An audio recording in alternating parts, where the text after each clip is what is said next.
Well, I hope this works and it's not gonna crash and freeze and sputter at me. Hello, welcome to SquishiVision.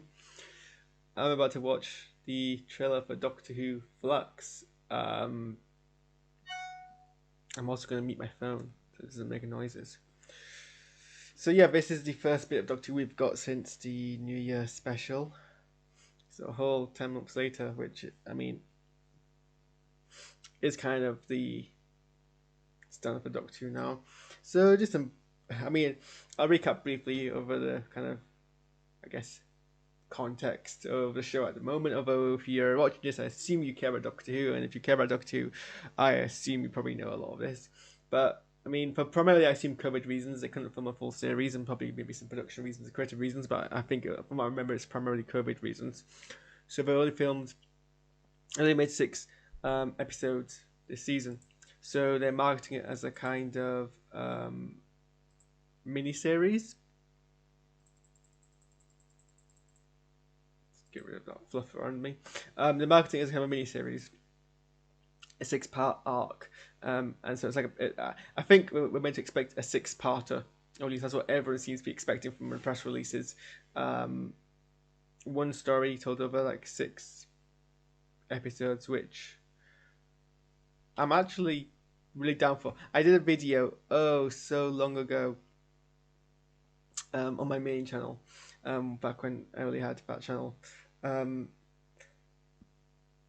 how I felt the problem with Moffat's Doctor Who is Moffat was writing large-scale stories which didn't fit in the restrictions of 45-minute episodic series.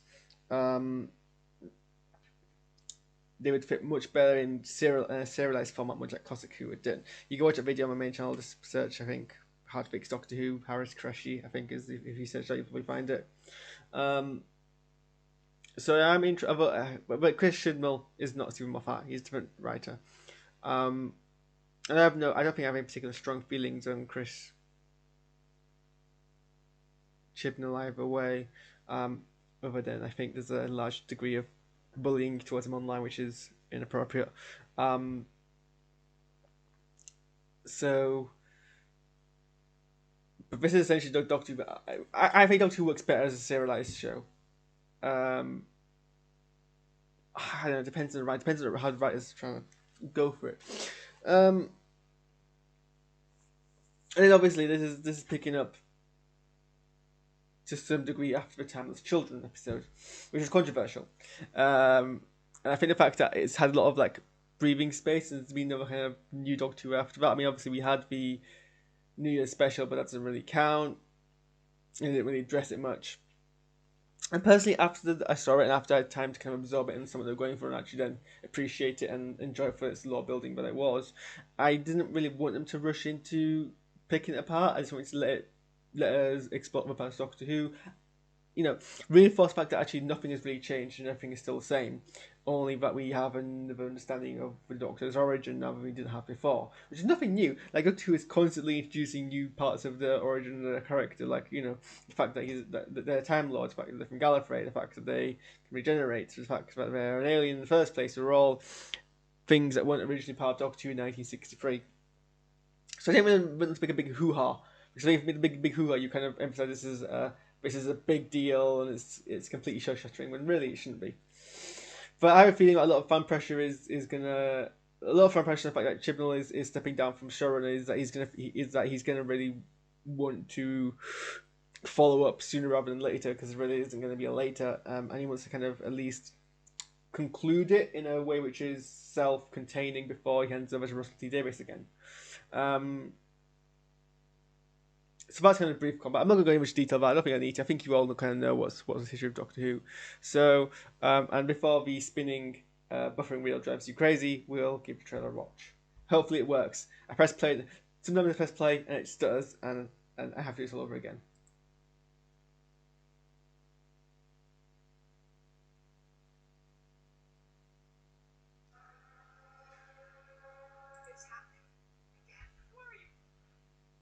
No, well, it's done that, and also it's not playing through the right speakers.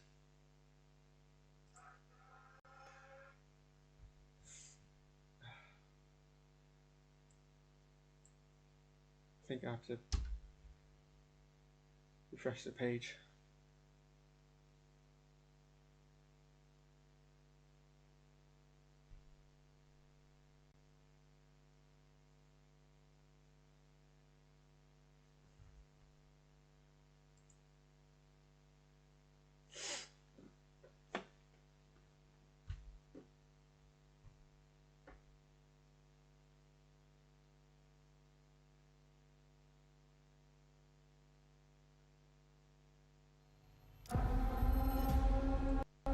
It's happening again. Who are you? I'm the doctor. This is Raz. Got a creepy smile to pause on. Right. Let's try again, shall we? It's happening again. Who are you? I'm the doctor. This is Raz. This is Dan. Why don't I know about this? And who else does? Very odd.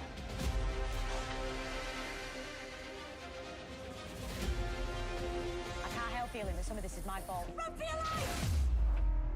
Maybe we should have broke that seal a little bit more gently. What is that?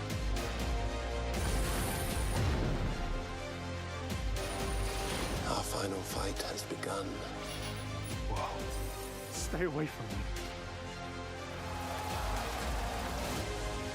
There's no use being squeamish. We've got the future to save. We don't have any more time.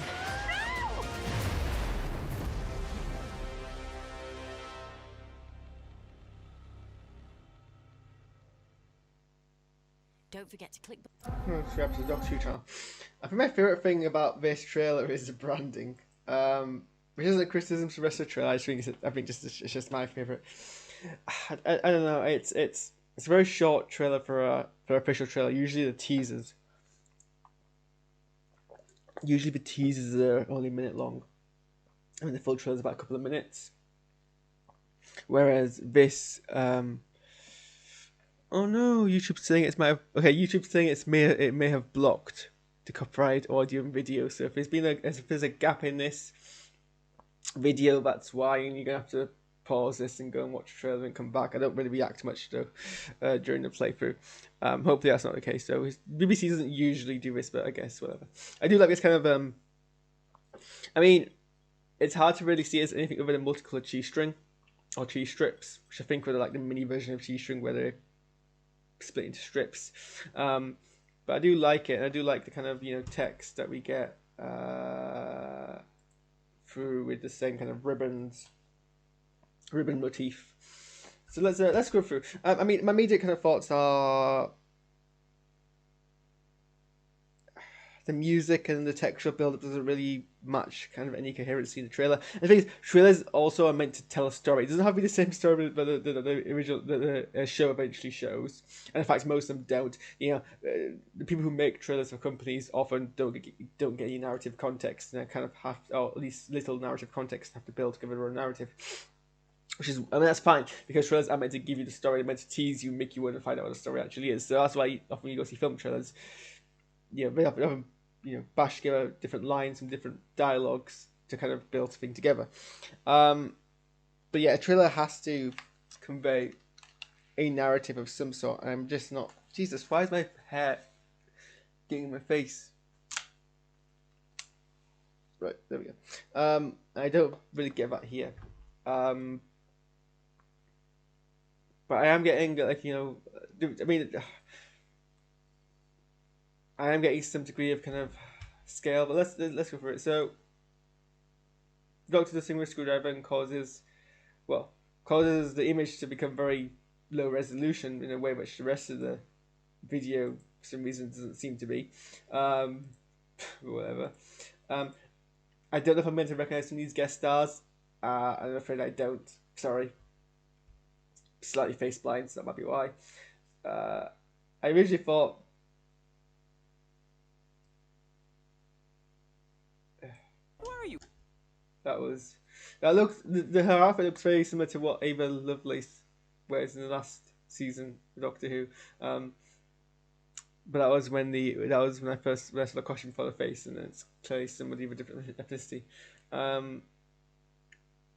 Don't know who it is, don't know who that actor or the character is, but obviously there's a lot of period stuff here, and the Doctor's wet. This is Raz. This is Dan. And that smile's really creepy, and I still can't get over John Bishop being a Doctor Who, but I guess we'll. I mean, you never know. He might be the new Catherine Tate, a comedian whose own work is some level of a particular taste for it, and then they come in Doctor Who and play a dramatic role, and it's actually very good. So these are some Taran ships, and we'll get to Tarans later on. But there was a Doctor Who marketing campaign about it featured some Taran ships, and these are more. I mean, I don't know if these are any different from the original design, but the ones we saw in Taran Stratagem were different from the original designs. But clearly, they're being either built or hosted at a shipping dock. Why don't Not sure what's happening there. I don't recognise it. So it's clearly something like a neat visual effect. I don't know much context I of. know about this? It's an odd line to include in the trailer because it's kind of like we've just had another mystery where a lot of the Doctor's lines are about them not knowing about this before, and why didn't they know about it before? And so to have possibly another thing we didn't know before, I can see that maybe annoying some fans. I feel like I should know who that actor is. Maybe I should search up very quickly the guest stars, Doctor Who series 13 guest stars. Right, Den of Geek. What can you provide me?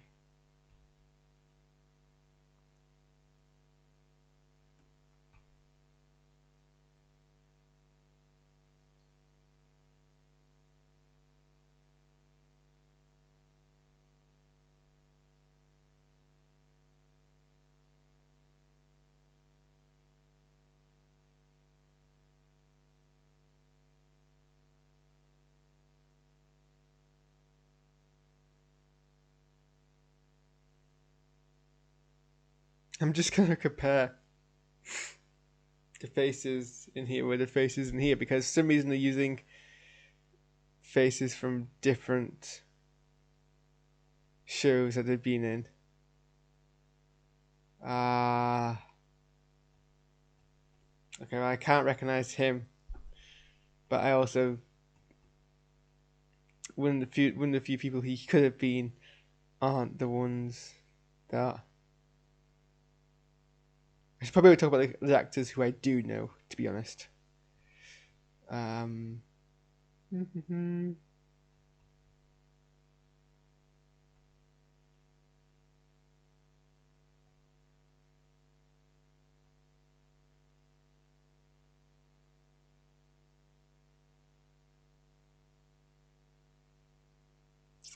there was one person, I don't know if he's in the trailer. Who else does?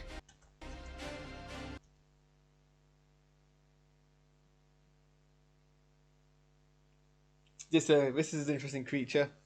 Some promotional images were shared around, and then when the characters, people were comparing them to a more dog-like Chewbacca, which isn't entirely accurate. There is a very Chewbacca-esque look to it. And actually, it's a very classic Who costume. And I think when Doctor Who invokes kind of classic Who in a way which isn't counter to how what TV has evolved, modern TV, it's always a good look and a good feel. So hopefully this character actually has some degree of prominence in the episode they appear in, and is likable and well fleshed out and well executed because the character design looks great, and the costume design looks great. Very hard.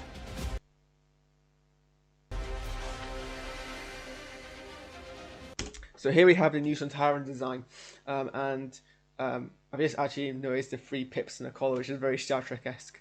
I don't know. I mean, obviously pips and a collar aren't. I don't think pips and a collar are exclusive to Star Trek. Although that being said,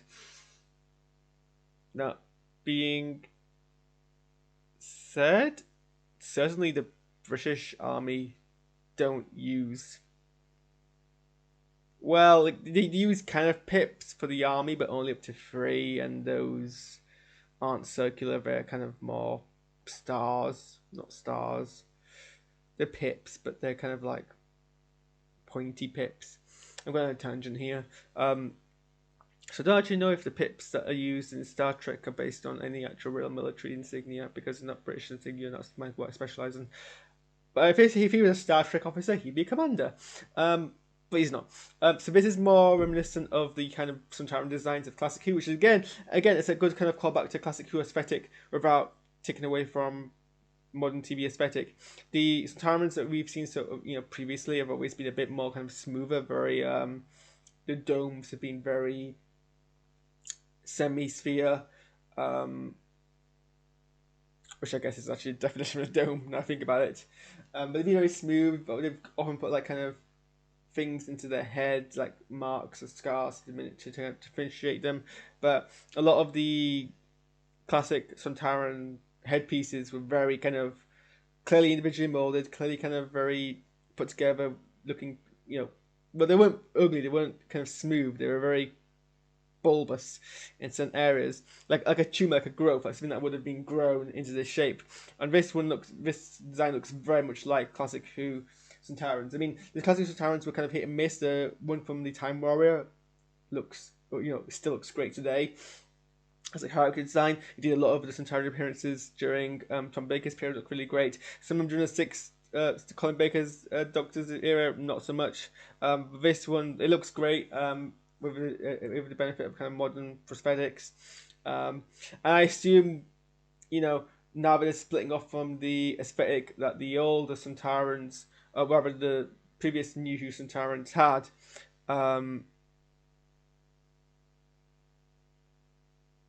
what was I saying? Now that they're kind of splitting off from the look that the previous Sontarans had, I assume this brings with it a kind of soft reboot to the characters. The Sontarans became very much, the Sontarans appeared as a quite formidable enemy. I think the Sontarans and the Sontaran stratagem were quite intimidating. I always thought how scary it was really scary how they basically were able to like mow down unit soldiers with no resistance, and then that made it eventual defeat all the more fulfilling. I don't actually know if the Sontarans appeared in any. Did the Sontarans reappear in Doctor Who after that as a primary enemy? I don't think they did. They appeared in cameos in no, because that was the final. They reappeared and that was the final David Tennant series, and so the only other episode that they appeared in with David Tennant was a cameo in The End of Time. And then when they next appeared with Matt Smith's Doctor, I am almost certain it was Strax, who appeared, and obviously he wasn't Sontarans, he was an individual character, and he was basically comic relief, a very kind of divisive comic relief. They appeared in Surgeon Adventures, I think shortly after their appearance in Doctor Who. In fact, it was a kind of sequel to that episode. It was the Sontarans who survived the exploding ship. So actually, we haven't really seen that much of Sontarans. I'm not counting Strax in this, because Strax is obviously not meant to be representative of Sontarans as an enemy, because, well, first, he's not an enemy, who is kind of more of a recurring character.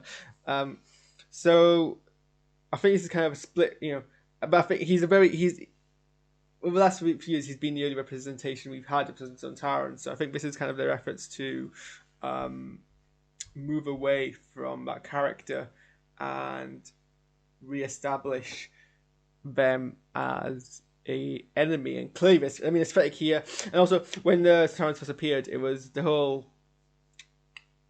fun of the episode. I want to say the whole kind of thing was the Doctor discovering that someone was stealing.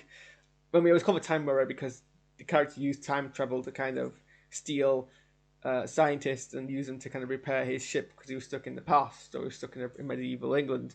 And so clearly seeing us Sontaran on a horse, and a lot of episodes about anachronisms, things appearing in the past and weren't meant to. So we've got an anachronism here. We've got a futuristic alien wearing armor, which is reminiscent of medieval armor on a horse.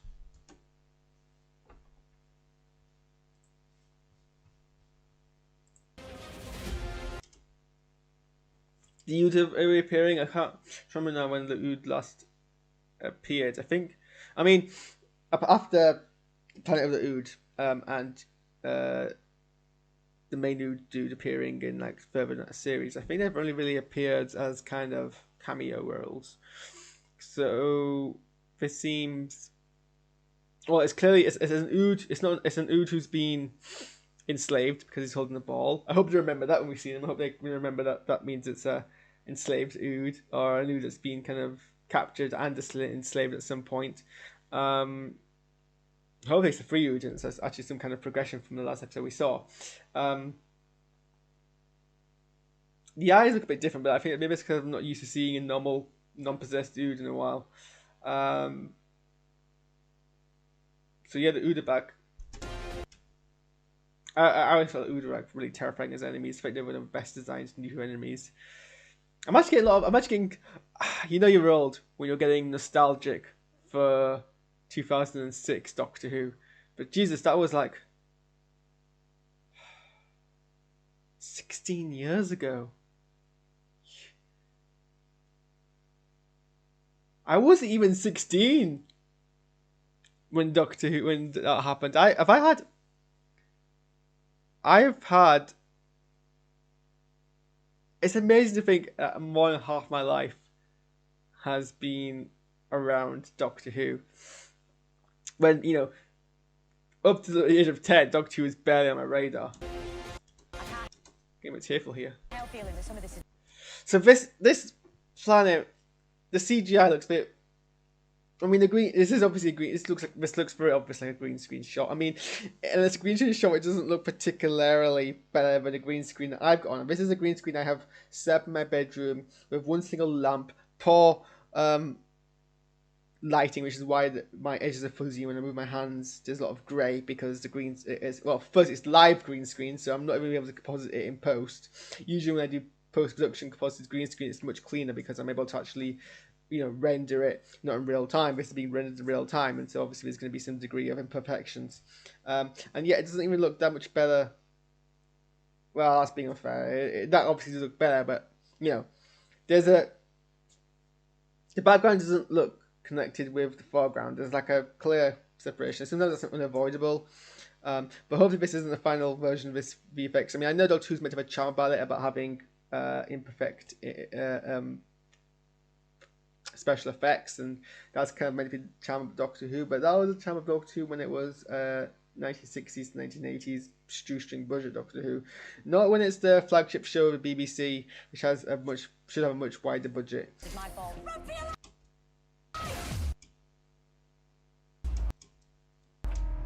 Maybe we should have broke that to you a little bit more gently. I always found a Scouser accent hard to understand. And not always particularly. I'm going to offend any Scousers watching this now. Sorry.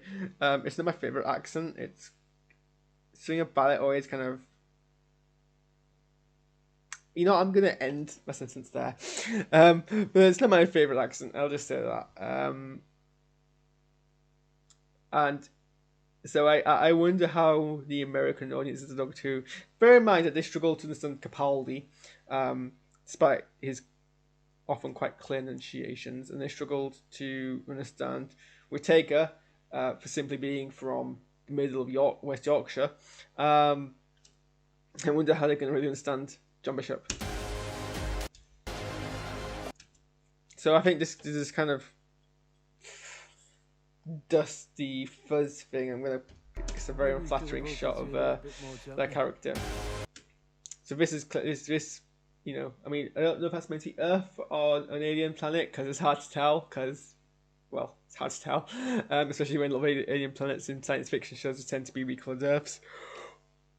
That seems to be the same thing we saw taking over that person earlier in the show.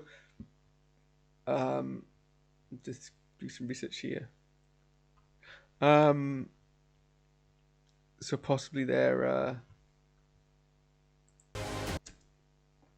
well, maybe that's Flux. What is that?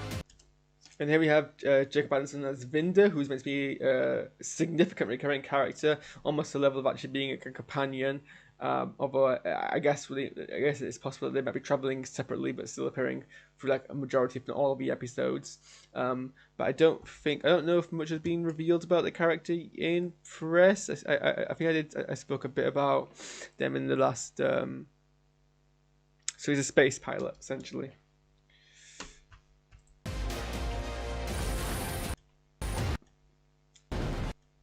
Again, in the same planet, I assume whatever they were hanging off of exploded. They still seem to be bound and they're falling, and that's kind of what's happening here. And yeah, like even that. Oh, I noticed that actually was flying after them and then exploded and perhaps got shot. But yeah, so this is falling, and there's like a battle happening in the atmosphere as they fall. Even like this shot, I mean, I guess this shot's fine for Doctor Who. It does seem a bit low budget, but Our final fight has begun. So this character is getting a lot of speculation online. I've seen people speculate that this is. I'm sorry, am I disturbing you? My kitten is glaring at me with very sleepy eyes. Well, I'm sorry, but I can't stream during the day because my window ruins the green screen lighting. Okay, I'll give you a bop on the nose though, even though that ruins the wall thing. People have been speculating this is meant to be a decayed master. Possibly even the very decayed master we used to see in Tom Baker stories. I don't think it's the same decayed master, and I don't think it's meant to be the master. I don't think they would. I mean, it doesn't sound like or appear to have the same head shape as Sasha Dewaldi. But to be fair, I didn't realize that the person who was John Sim in disguise in The World and Time Enough was John Sim in disguise. So maybe don't quote the judgment of someone with proper psychnosia to determine which actor is in the prosthetics. Sorry, having a dispensation doing these at 2 a.m. is that I'm going to be very slurred to my words to deal with that. But I don't think this is Master. I think it's a new villain, a new recurring character. Their significance makes me think that they're meant to be part of the Flux or the Fluxes. They do specify some kind of they do give it a feeling that they've got some sort of history with the Doctor. But so many times you get new characters disappearing Doctor Who, and acting as if they've got a history with the Doctor, but as characters haven't seen them before, and then we have to brought up to speed. So that's not really something that kind of we take as fact that it has a character we've seen before. Okay, we see Vinda appearing in a room, and there's like these ghostly figures appearing. Can't seem to find a set which really springs out to me as details.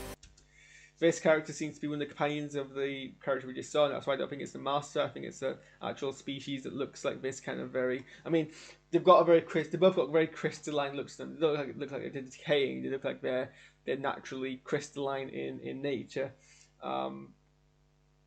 I do love the kind of design here of the stone, and like the gem motif. Stay away. I think that's a character from The In-Betweeners, but I don't know what In-Betweeners, so not a character, an actor. But they're talking to I think this is the two characters we saw earlier, running away and being thrown to the throne.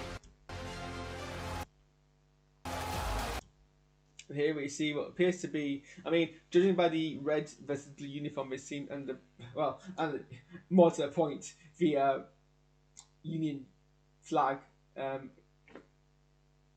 just over there. I imagine this is the British Army fighting the French Army, if I remember my history right. But clearly someone has given both of them futuristic weapons.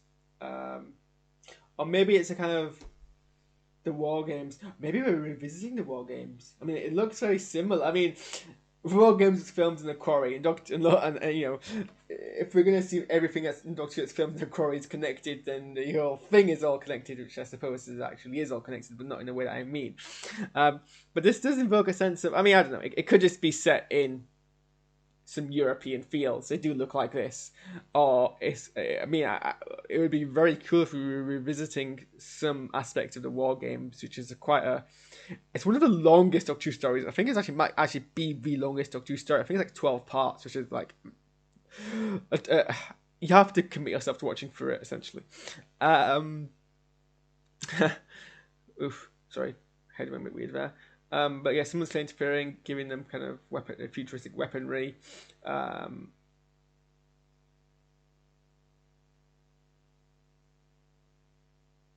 sure who. Numerous people in past Doctor Who have done similar things like that. The meddling monk, the war chief. You know, I mean, many running at Time Lords. There's no use being squeamish. That might be what's his face?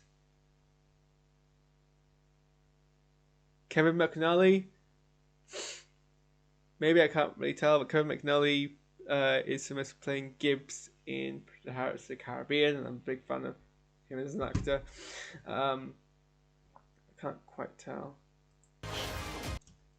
And, you know, if it is, he appears in an episode with Weeping Angels, who are also making a reappearance. I think it's kind of it seems to be the most popular reappearance in the series, because the Weeping Angels are a popular enemy, but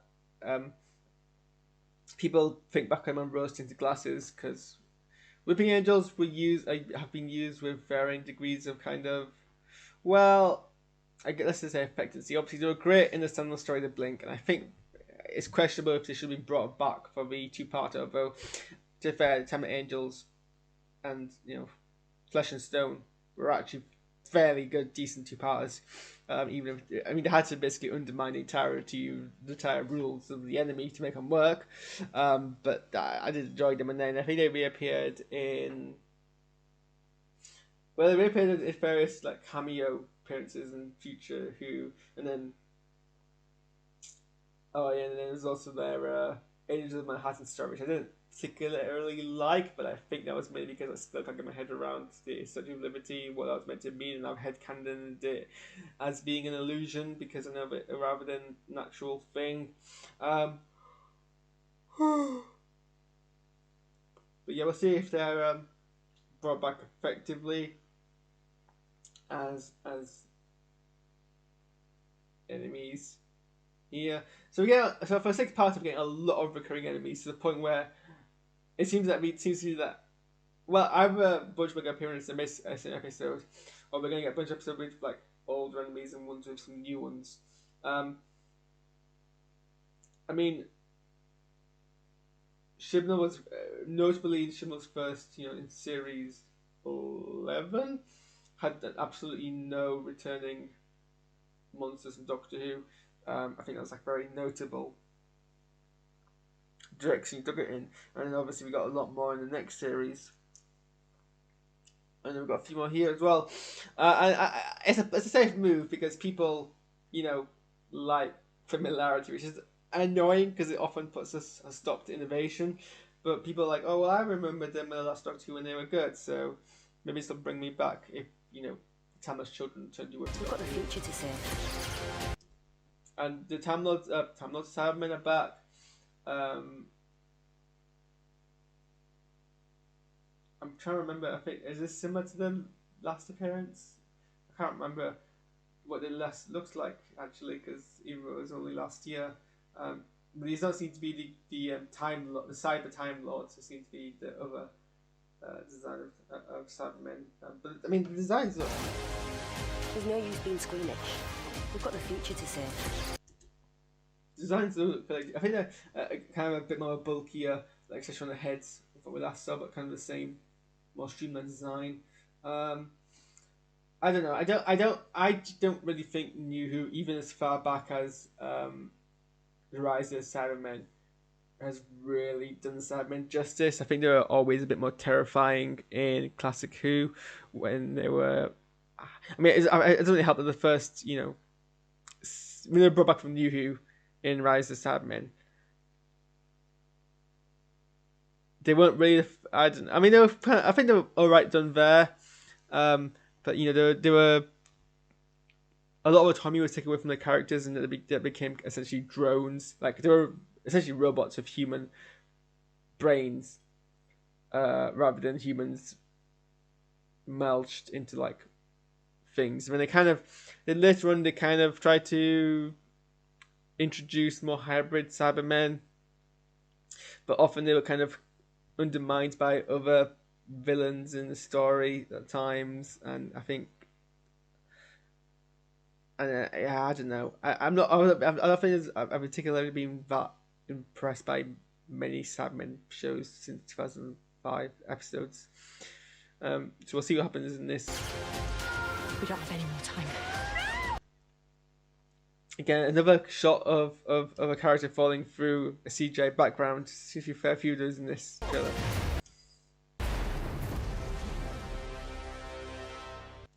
And that's all we get. So nothing really about the plot, but that's fine. I've seen more or less positive reaction to this trailer from individuals online, so it's very, it seems to be doing its effect. And I mean, I don't know. I'm loyal to Doctor Who through and through, so I don't need a hyping up. I'm gonna watch it regardless. And I think the marketing. I don't know. I can't tell if the marketing.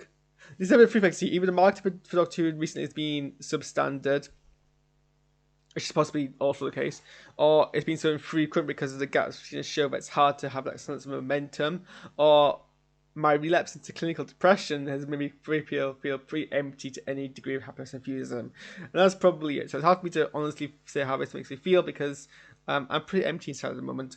So, but I'm going to watch it and hopefully the actual episode gives you some kind of feeling.